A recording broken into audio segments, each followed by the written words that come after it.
karya ciptaan kembali Yesus, terutama fokus pada bagaimana Injil Yohanes menyampaikan pekerjaan ciptaan Tuhan.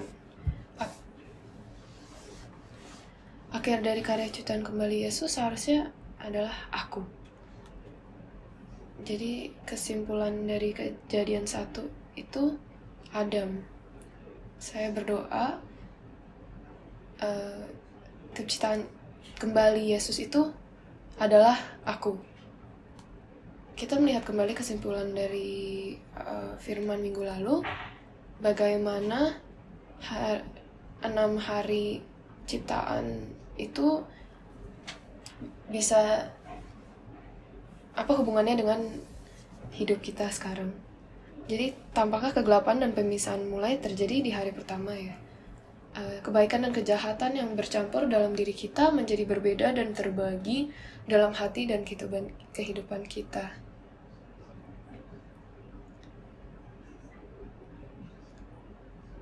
Dan air dan batasan itu mulai ada batasan. Kita mulai membuat batasan dan membedakan dan menarik garis untuk lebih bijaksana dan kontrol untuk menjauh dari dosa. Itu hari ketiga.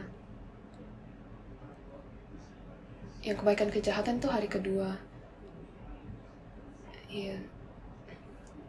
Dengan kata lain, jadi biar lebih ada ruang untuk firman Tuhan untuk ditanam dan bertumbuh di dalam hidup kita. Jadi firman Tuhan menjadi lebih jelas dan iman tumbuh menjadi lebih teguh. Jadi hari keempat itu hubungan kita dengan Tuhan menjadi lebih intim dan pribadi. Jadi lebih ada cahaya di dalam hidup kita, bisa memiliki persekutuan rohani dengan Tuhan. Jadi kita menerima Roh Kudus melalui firman. Jadi kita minggu lalu kita sudah omongkan, kita bagaikan ikan-ikan dan merpati datang. Itu pekerjaan Roh Kudus yang akan biar dapat kita bisa terbang di udara. Jadi kalau hari kelima itu kita menerima Roh Kudus melalui firman dan kita dilahirkan kembali. Tapi iman kita tidak berakhir di sana. Jadi itu meluaskan ruangnya. Bisa diluaskan biar Tuhan bisa mengatur hidup kita. Saya juga mengutip dari ajaran pendeta Abraham Park yang hari kelima. Saya bacakan lagi, ulang.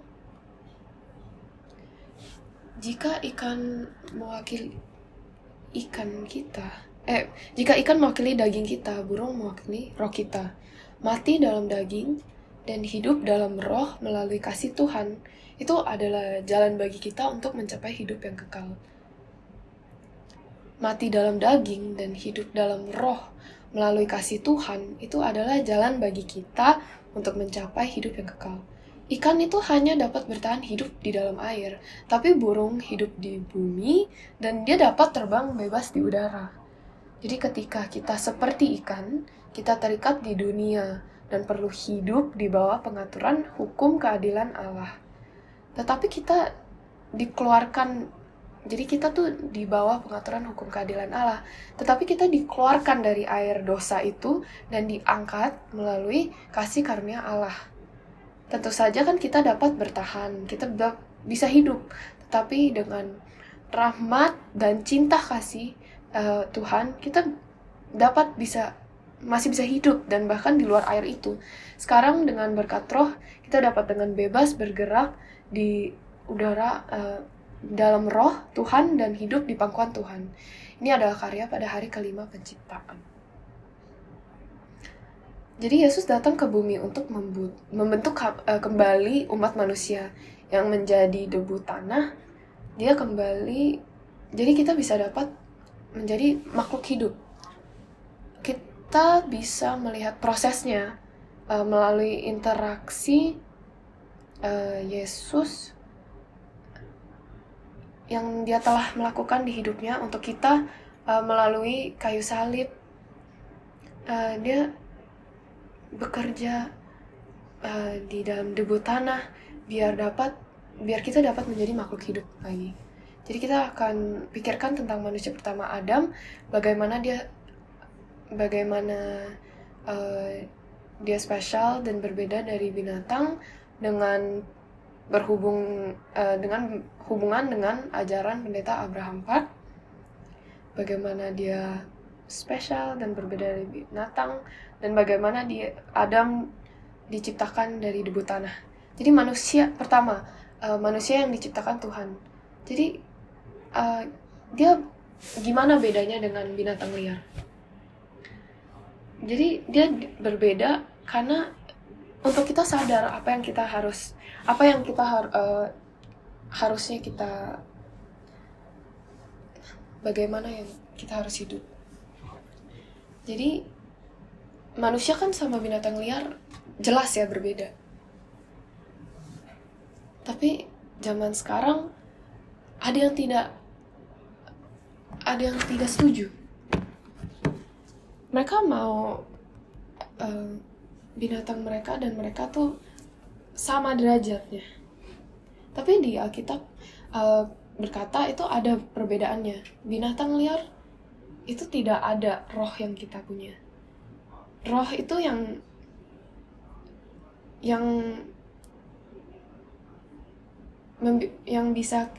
roh itu yang bikin kita bisa ada hubungan dengan Tuhan. Jadi kita lihat bagaimana Adam dan binatang liar itu berbeda. Jadi yaitu menerima perjanjian Allah yang pertama. Jadi Tuhan tidak memberikan perjanjian Allah kepada binatang liar sama sekali, tapi hanya manusia yang terpilih, anak Tuhan. Janji itu hidup yang kekal.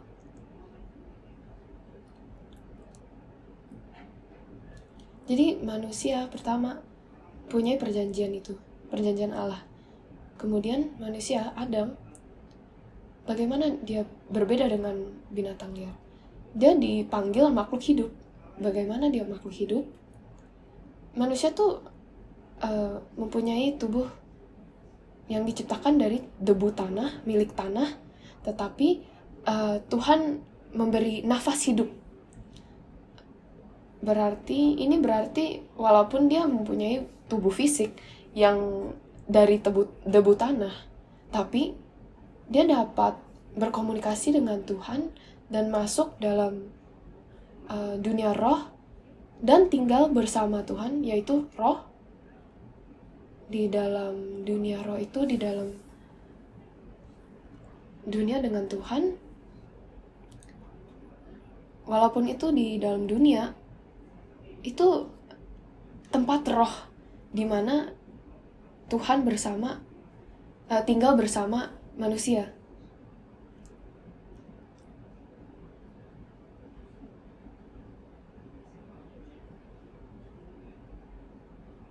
Kita walaupun di dunia sekarang bisa dapat bersama Tuhan di atas, di angkasa. Jadi manusia itu diciptakan menurut gambar Allah sendiri. Kejadian 1 ayat 26-28. Jadi ada perjanjian Allah, makhluk hidup, dan gambar Allah. Tetapi ketika Adam menolak firman, dia tidak mendengarkan Tuhan. Di dalam hal roh itu Adam juga menolak nafas hidup yang Tuhan telah memberi Adam. Jadi awalnya dia tuh jatuh dari makhluk hidup menjadi kehidupan terbatas. Walaupun dia bernafas dan hatinya bergerak, tapi dia tidak tahu kapan dia akan mati.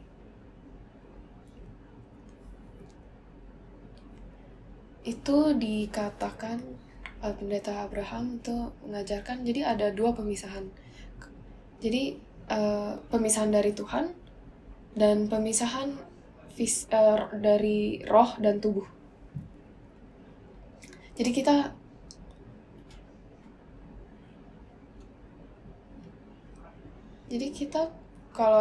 ketika kita punya bunga, kan kita potong ya batangnya, masih hidup, tapi kan lama-lama mulai pudar, mulai mati gitu. Jadi di mana di Kejadian 1 ayat 26, Kejadian 5 ayat 1 sampai 2, jadi hasil dari kejatuhan manusia tuh hilang, gambar Allah tuh hilang.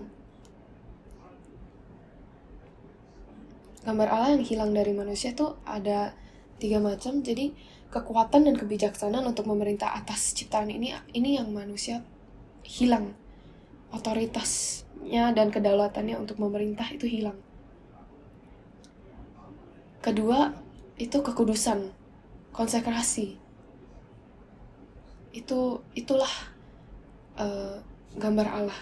Ketiga itu kebenaran. Kebenaran itu yang telah hilang.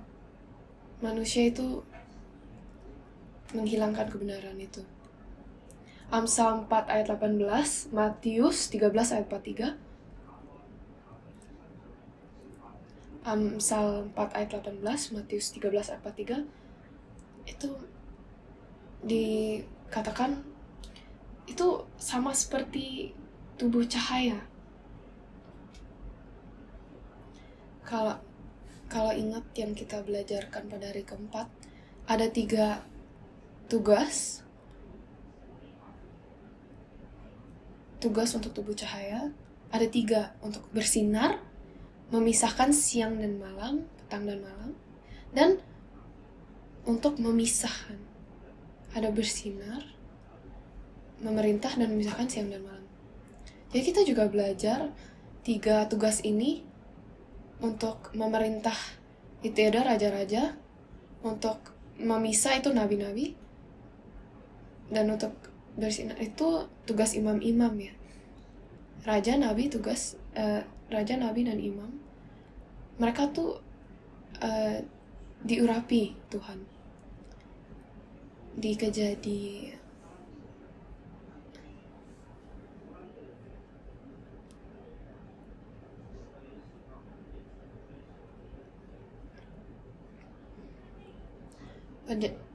janji Allah, yaitu benih dari wanita, itu yang akan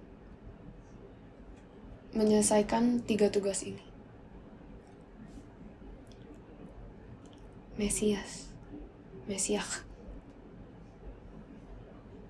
Dalam bahasa Inggris Messiah, Mesias.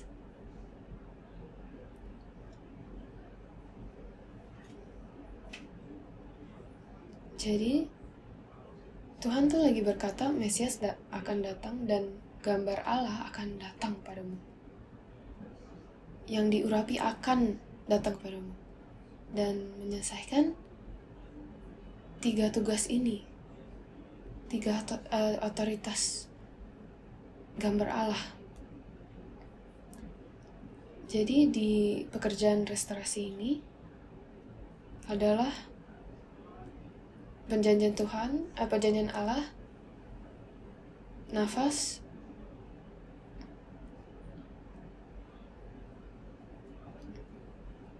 jadi alasan dari mengapa Tuhan menempatkan Adam di Taman Eden itu juga penting untuk dipikirkan ini. Kenapa Tuhan menempatkan Adam di Taman Eden? Kejadian 2 ayat 5. Aku membacakan, belum ada semak apapun di bumi, belum timbul tumbuh-tumbuhan apapun di padang, sebab Tuhan Allah belum menurunkan hujan ke bumi, dan belum ada orang untuk mengusahakan tanah itu. Jadi belum ada orang untuk mengusahakan tanah itu. Lalu di Kejadian 2 ayat 7, Tuhan ciptakan manusia dari debu tanah dan memberikan nafas hidup dan menjadi makhluk hidup. Ayat 5, ayat 7, lalu ke ayat 8. Kejadian 2 ayat 8, selanjutnya Tuhan Allah membuat taman di Eden di sebelah timur, disitulah ditempatkannya manusia yang dibentuknya itu.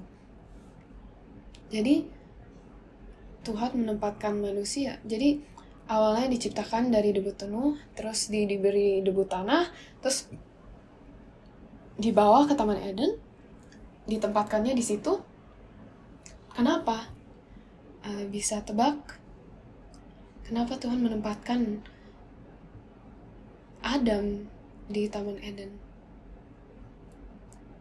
Jadi tidak ada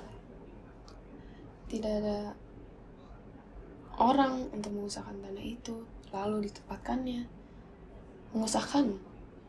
Kejadian 2 ayat 15, Tuhan Allah mengambil manusia itu dan menempatkannya dalam Taman Eden untuk mengusahakan dan memelihara taman itu.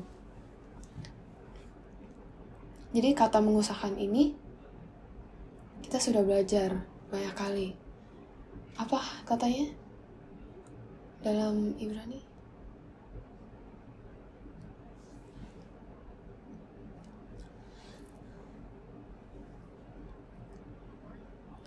Aba. Apa artinya? Untuk menguji, untuk mendengarkan, untuk mengusahakan, untuk menguji. Jadi itu utamanya pekerjaan dari dia itu untuk menanam firman Tuhan. Jadi batasan dari kekuasaan Tuhan tuh lebih besar dan besar.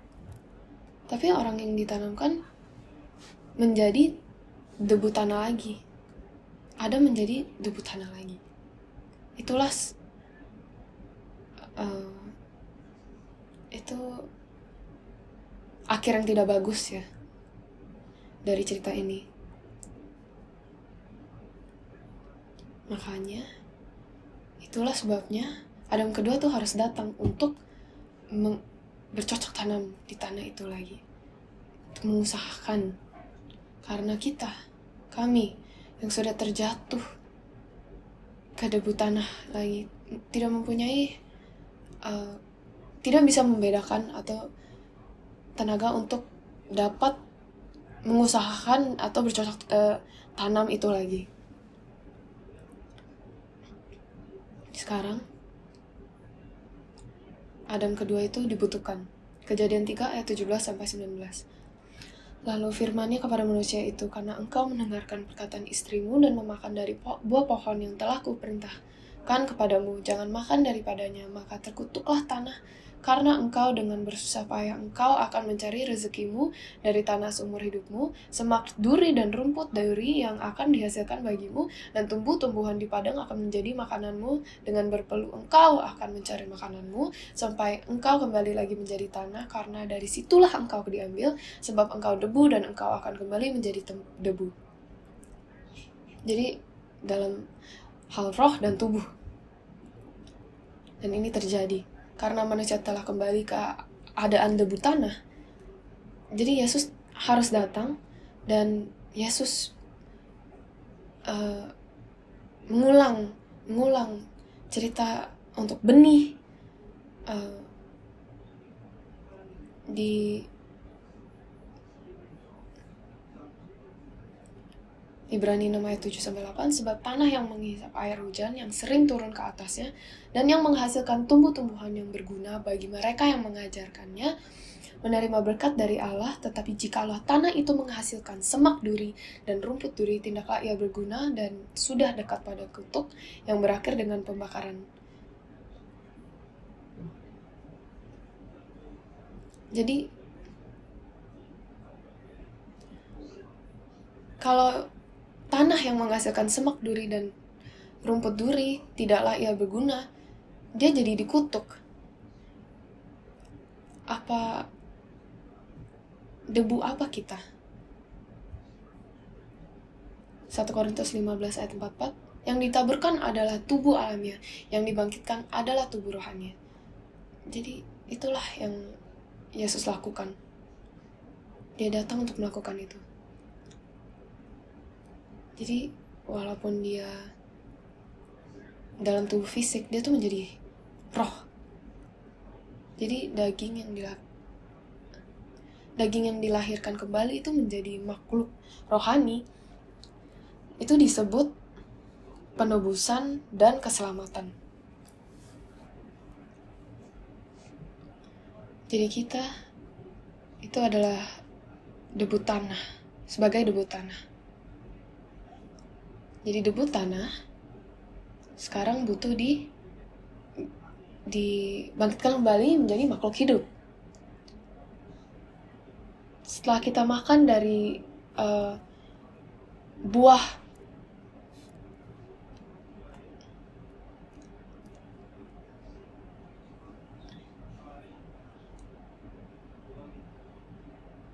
pengetahuan, jadi kita tuh dilahirkan sebagai dari tanah pengetahuan baik dan jahat. Dan pertanyaannya itu, apakah kita mau berdiam di sana dan tetap dari buah pengetahuan hidup dan jahat, baik dan jahat.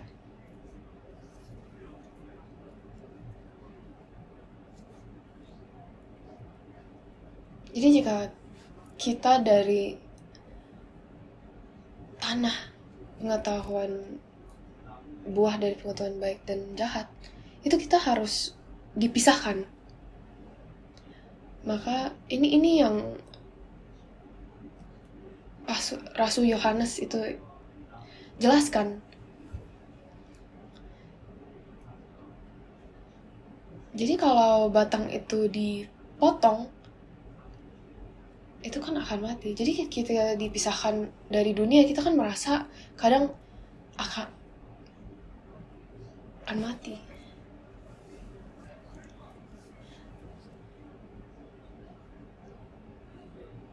Tapi ketika batang itu menerima nutrisi dari pohon kehidupan, itu akan berbuah kehidupan. Ketika kita di dalam pohon pengetahuan baik dan jahat, kalau mau berapa kali kita doa, kita tetap berbuah kematian dan dosa. Jadi kita butuh dipisahkan dan berbuah di pohon kehidupan. Di Roma 11 ayat 17, karena itu apabila beberapa cabang telah dipatahkan dan kamu sebagai tunas liar telah dicangkokkan di antaranya dan turut mendapat bagian dalam akar pohon zaitun yang penuh getah. Jadi kan pohon baik dan jahat dan pohon kehidupan. Jadi akar pohon zaitun. Jadi sebab ayat 24, sebab jika kamu telah dipotong sebagai cabang dari pohon zaitun liar dan bertentangan dengan keadaanmu itu, kamu telah dicangkokkan pada pohon zaitun sejati.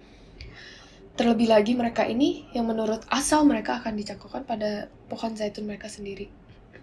Jadi kontras dari dimana kita dilahirkan. Jadi kita dipotong dari pohon zaitun liar dan bertentangan dengan keadaanmu dicangkokkan pada pohon zaitun sejati. Lalu kita bisa baca Galatia 5 ayat 19-23, perbuatan daging telah nyata, yaitu 1 Korintus 15 ayat 47, manusia pertama berasal dari debu tanah dan bersifat jasmani. Manusia kedua berasal dari surga. 1 Korintus 15 ayat 47. Jadi manusia kedua itu berasal dari surga. Lihat perbedaannya. Adam itu dari tanah dan dia balik lagi ke debu tanah. Ayat 8, makhluk-makhluk alamiah sama dengan dia yang berasal dari debu tanah, dan makhluk-makhluk surgawi sama dengan dia yang berasal dari surga. Sama seperti kita telah memakai rupa dari yang alamiah, demikian pula kita akan memakai rupa dari yang surgawi. Nah, di sini rupa. Ketika kita sudah dipotong dari cabang itu, inilah rupa yang kita akan menerima. Jadi kita lahir dari debu tanah dan Tuhan datang kembali dan menanamkan benih kehidupan, dan kita bisa berbuah buah-buah. Walaupun kita dari debu tanah, kita dapat menerima rupa dari sorgawi setelah dipisahkan. Yohanes 1:12 ayat 13, tetapi semua orang yang menerimanya diberinya kuasa supaya menjadi anak-anak Allah, yaitu mereka yang dipercaya dalam namanya, orang-orang yang diperanakan bukan dari darah itu atau dari daging, bukan pula secara jasmani oleh keinginan seorang laki-laki, melainkan dari Allah. Jadi kita sudah tidak dilahirkan dari tubuh dari daging, bukan secara jasmani, keinginan seorang orang manusia. Jadi kita mulai dari debu tanah, dan sekarang kita mengembalikan kembali rupa Tuhan Allah itu, dan kita 1 Korintus ayat 15, 51-55, sesungguhnya aku menyatakan kepadamu suatu rahasia, kita tidak akan mati semuanya, tetapi kita semuanya akan diubah dalam sekejap mata pada waktu bunyi nafiri yang terakhir.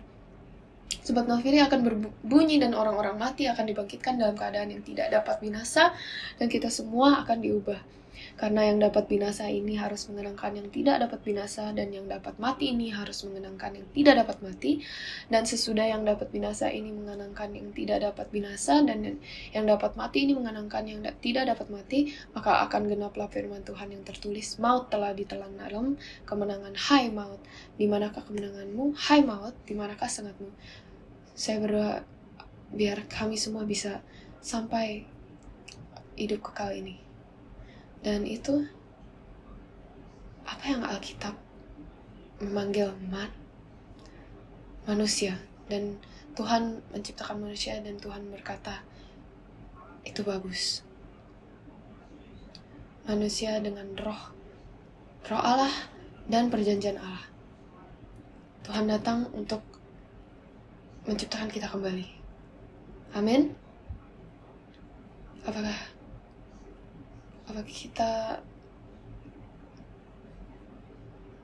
kita tetap binatang liar sekarang, atau manusia yang kekal?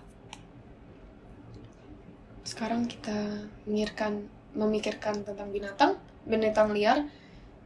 Jadi kan Tuhan menciptakan binatang liar dan manusia. Tapi di dalam sejarah penebusan, kita harus mengerti bahwa arti roh dari ini.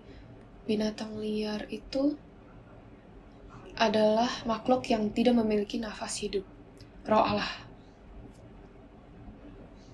Jadi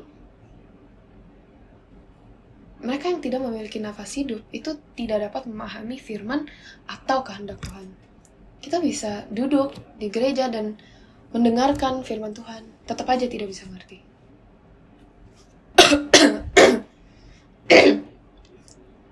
Mereka bakal bisa baca Alkitab, mengingatkan ayat-ayat, tapi tetap aja tidak bisa mengerti, karena mereka tidak mempunyai roh Allah. Saya percaya biar di ruangan ini tidak ada binatang liar. Apakah kita anak-anak Tuhan, anak roh Tuhan? Mazmur 49 ayat 12.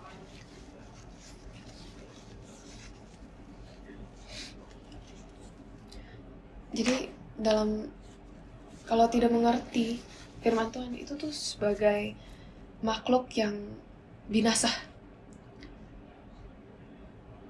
Mereka yang tidak memiliki gambar Allah mereka yang tidak memiliki perjanjian. Karena mereka tidak memiliki perjanjian Tuhan untuk hidup, mereka akan hidup untuk memenuhi keserakan sendiri dan keinginan mereka sendiri. Contohnya itu di padang, di masa,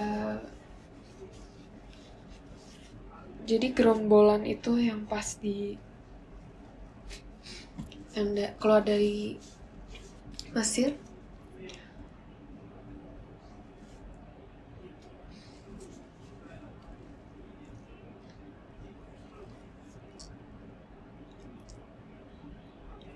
Gerombolan-gerombolan ini tuh melihat bahwa Tuhan Israel itu mengalahkan orang-orang Mesir. Jadi kita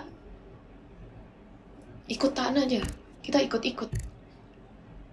Jadi mereka mengikut Tuhan Israel, tapi mereka tidak mempunyai perjanjian Tuhan.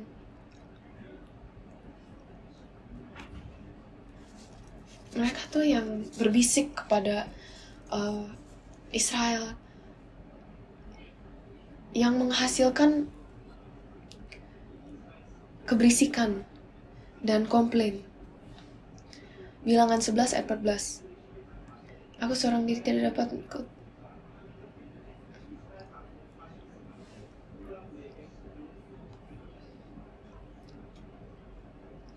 Jadi gerombolan-gerombolan ini tuh yang mirip seperti binatang liar. 1 Korintus 10 ayat 6. Semuanya ini telah terjadi. Mari kita lihat ciri-ciri binatang liar.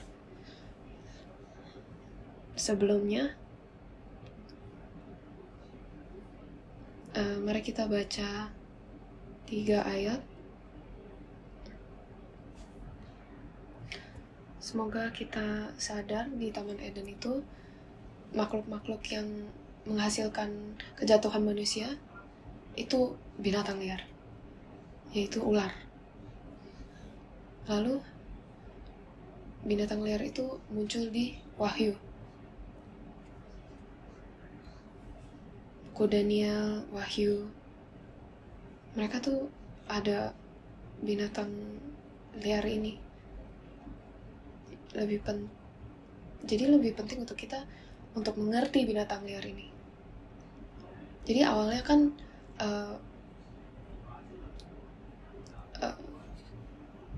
dari awal sampai akhir itu manusia dan binatang liar itu tidak bercocokan. Jadi Wahyu 12:1 ayat 4, maka tampaklah satu tanda besar di langit, seorang perempuan berselubungkan matahari dengan bulan di bawah kakinya dan sebuah mahkota dari 12 bintang di atas kepalanya.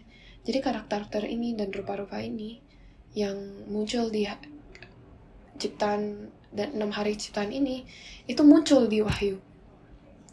Jadi matahari, bulan, dan bintang. Ia sedang mengandung dan dalam keluhan dan penderitaan hendak melahirkan. Ia berteriak kesakitan. Maka tampaklah suatu tanda yang lain di langit. Dan lihatlah seekor naga merah padam yang besar, berkepala 7 dan bertanduk 10, dan di atas kepalanya ada 7 mahkota. Dan ekornya menyeret sepertiga dari bintang-bintang di langit dan melemparkan ke atas bumi. Dan naga itu berdiri di hadapan perempuan yang hendak melahirkan itu untuk menelan anaknya segera sesudah perempuan itu melahirkannya. Jadi perempuan itu adalah gereja di akhir zaman.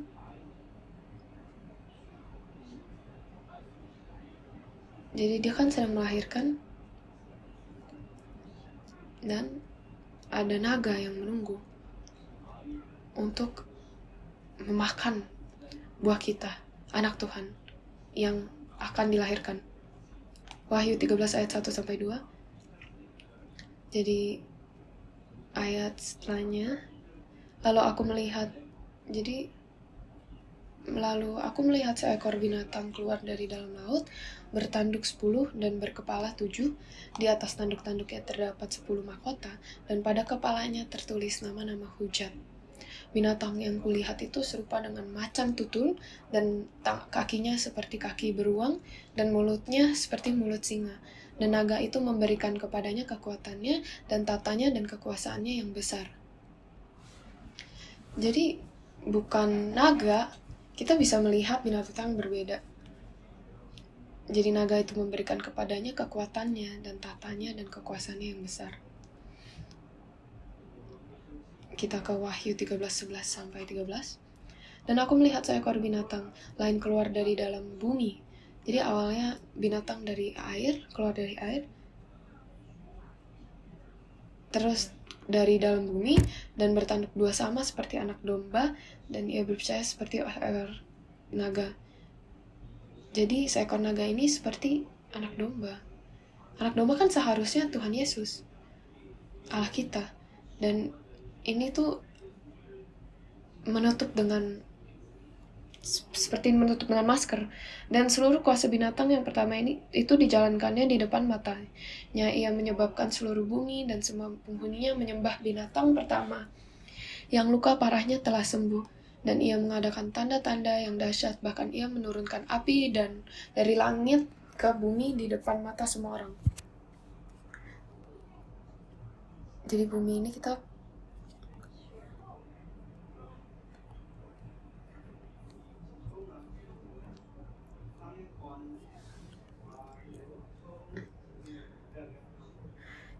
Jadi ini mengadakan tanda-tanda apa? Dia tuh menurunkan api dari langit ke bumi di depan mata semua orang. Api dari langit datang. Elia melakukan ini. Jadi dua saksi yang harusnya melakukan ini kan, tapi binatang liar di sini yang melakukannya. Jadi setelah baca-baca ayat-ayat ini, jadi tuh binatang ciri-cirinya seperti apa? Mereka licik dan mereka penipu, seperti ular di Taman Eden.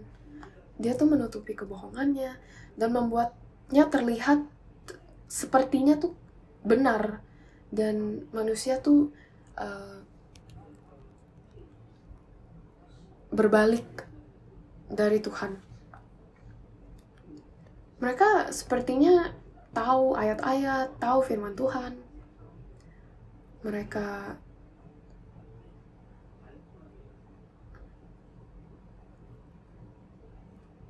ini kita ngomongkan tentang ular ya. Tujuan mereka tuh untuk mengisi perut mereka sendiri, keserakaan mereka sendiri. Sebab itu mereka tidak ada etika atau hati nurani. Mereka tidak peduli sama sekali. Ketiga, mereka tuh berpusat pada daging, bukan roh.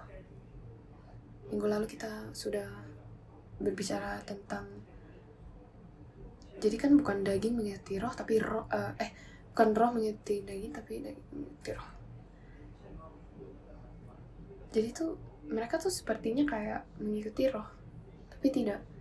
Terus lalu mereka menerima otoritas di mulut, terus mereka menghujat Tuhan.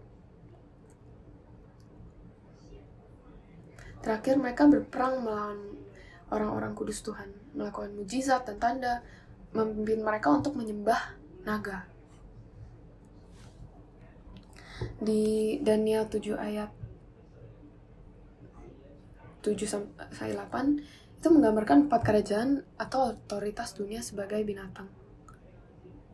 Jadi raja-raja sebagai binatang. Ada singa, beruang,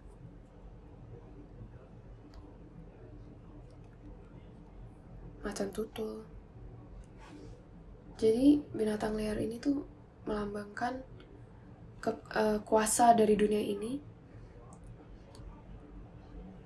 kadang di kehidupan kita, dalam hati kita. Jadi ini perang terakhir adalah antara wanita atau gereja yang melahirkan anak dan binatang. Itu menunjukkan kepada kita bagaimana para anak Allah dan gereja memperoleh kemenangan melawan binatang liar dan naga dengan mengikuti anak domba sepanjang jalan, seperti kur hari ini, di mana kita menyerahkan hidup kita kepada Allah.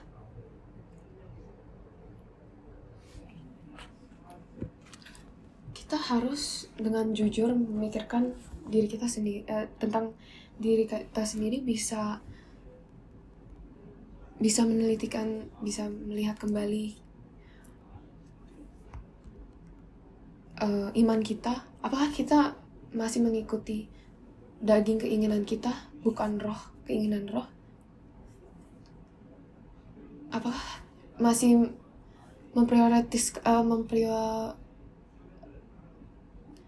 masih mendahulukan keinginan kita daripada firman Allah?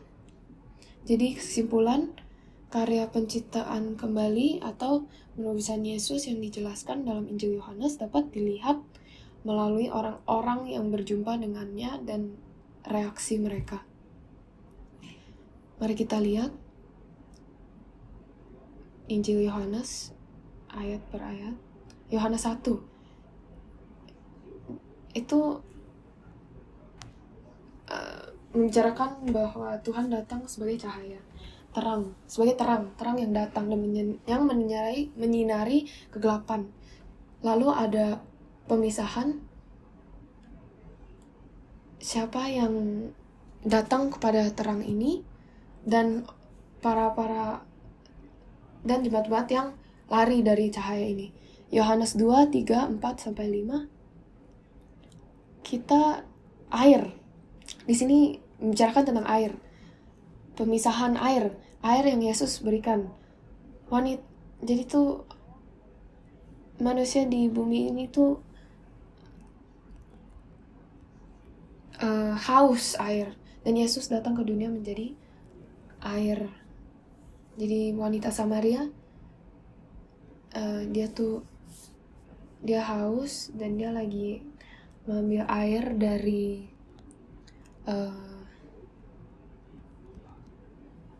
bawah, dari sumur.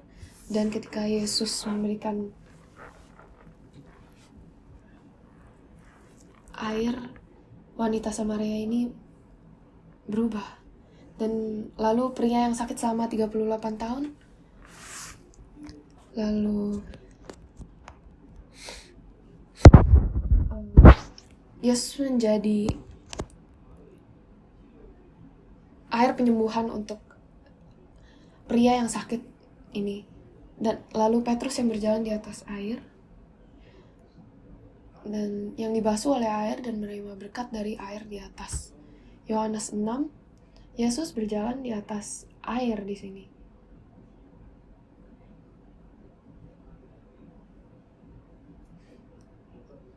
Yesus memberi jemaat-jemaat makanan, ikan dan roti dari bumi, ikan dari air. Di sini kita melihat Yesus berjalan di atas air dan membawa kita ke daratan, pemisahan air dan daratan.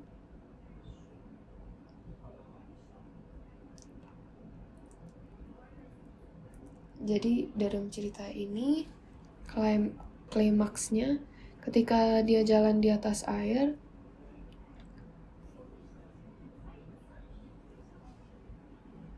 jadi para jemaat Tuhan Yesus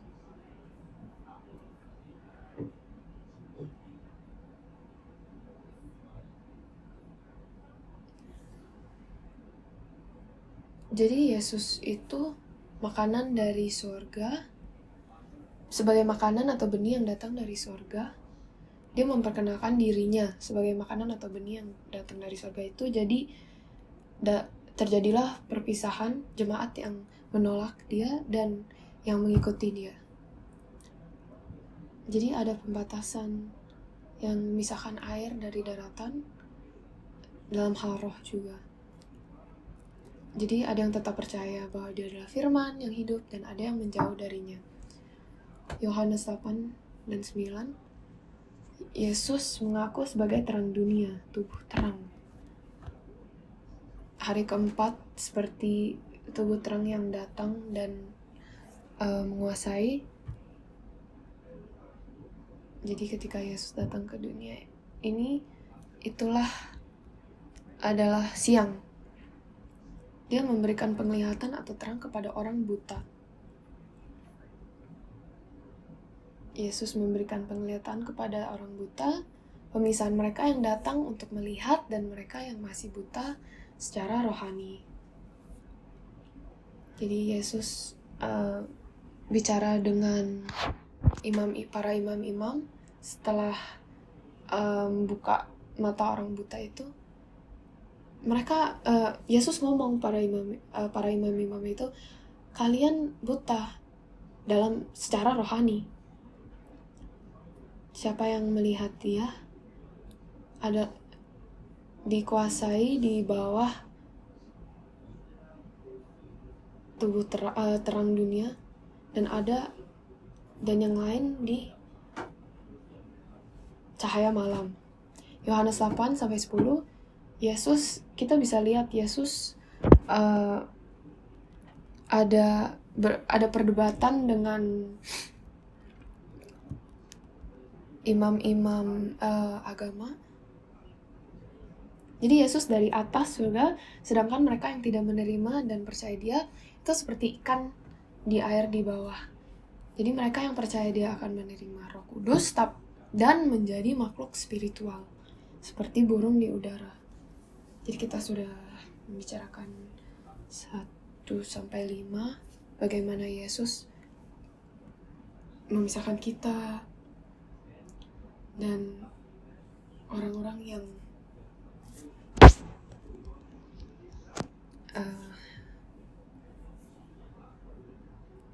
bertetap. Lalu di Yohanes 11, Yesus membangkitkan Lazarus yang telah mati dan menunjukkan kepada kita tujuan akhir kedatangnya yaitu ini ketujuan akhir dia untuk datang ke dunia ini, biar kita bisa menjadi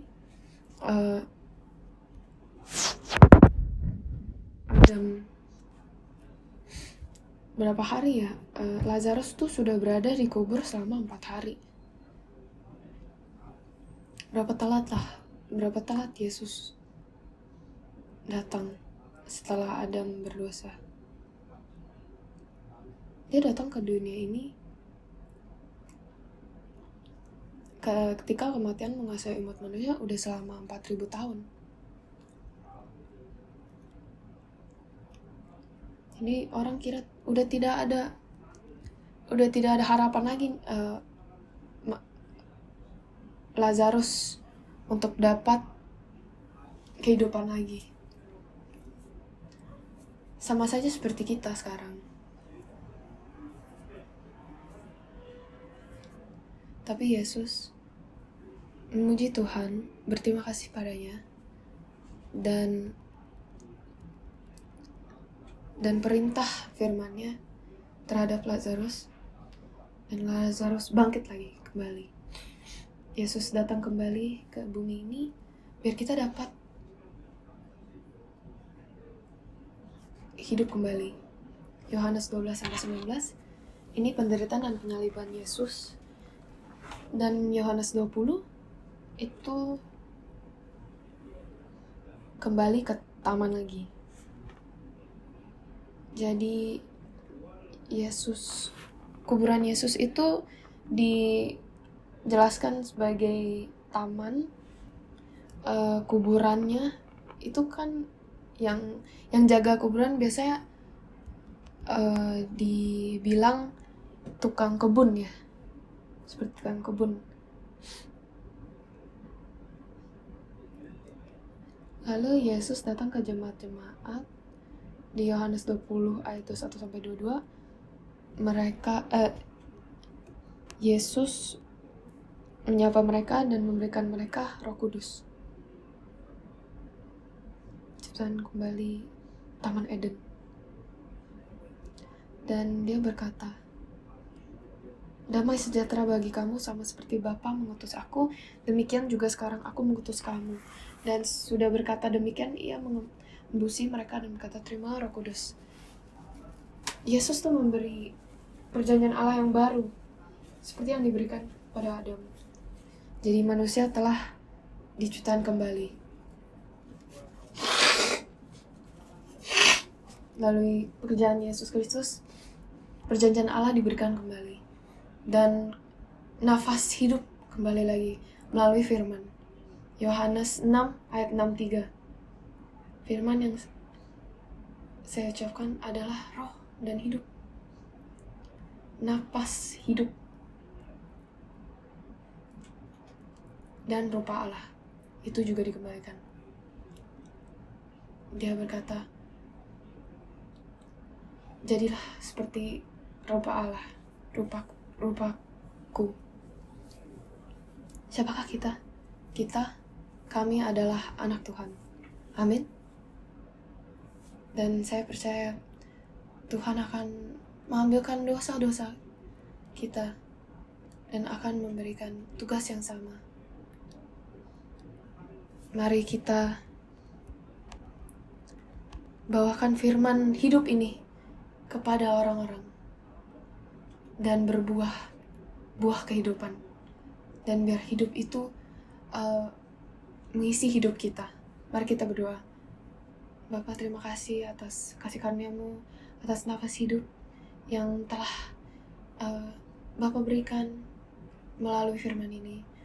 Bapa, terima kasih atas perjanjian Allah yang telah Bapa berikan, perjanjian Allah, kehidupan baru dan transfigurasi.